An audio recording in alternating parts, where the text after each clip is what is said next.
بص، انا النهارده مش جاي اتكلم في حاجه، انا جاي اوضح حاجه بسيطه كده يا جدعان. اللي شاف غير اللي داق. الكلام سهل قوي والله. في ناس كتير فاهمه في حاجات كتير قوي زي الحب مثلا، الصحاب وحواراتهم، بس تلاقيه لما يحب واحده مثلا او يقع في مشكله مع واحد صاحبه ممكن ما يعرفش يتصرف خالص او يتصرف بطريقه عكس اللي كان بيتكلم بيها خالص. انت لما بتتحط في موقف صدقني الدنيا بتبقى متغيره قوي.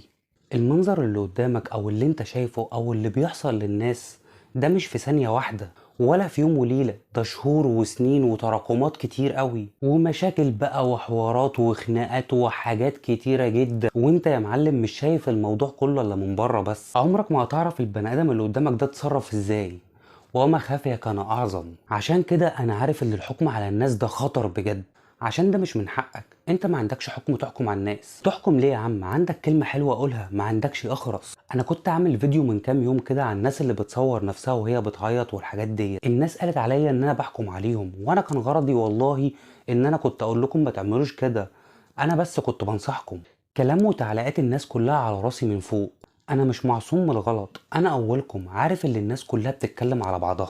النميمة ديت بقت حاجة قذرة منتشرة أقسم بالله بطريقة بشعة، لدرجة إن الواحد ممكن يقعد ينم من غير ما يحس. فأنت قاعد بقى في وسط لمة والناس كلها بتتكلم على كله، فأنت بتتكلم زيهم وتقعد تحكم. أنا أولكم وقبلكم بقع في الغلط ده، بس بحاول أمسك نفسي. أقسم بالله العظيم بحاول أمسك نفسي، بحط ربنا قدام عيني في الموضوع ده بالذات، لدرجة إن أنا ممكن أنسى نفسي وأتكلم وتلاقيني سكت مرة واحدة عشان افتكرت إن أنا بنام وبحكم على حد، وده مش من حقي.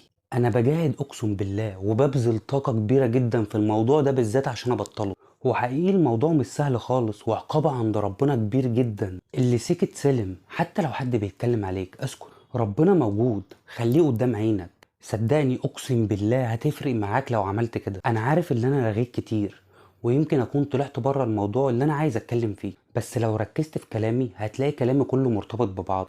معلش انا بس ما بعرفش ارتب الكلام، واللي في قلبي على لساني واللي في دماغي بيطلع على طول في كلامي. انا والله عمري ما كنت كده، بس انا اتغيرت للاحسن. واتمنى كل الناس تبقى كويسة واحسن ويحبوا بعض. ربنا وحده يعلم ان دي اكتر حاجة كل الناس بتدور عليه. ربنا يهديني ويهديكم ان شاء الله.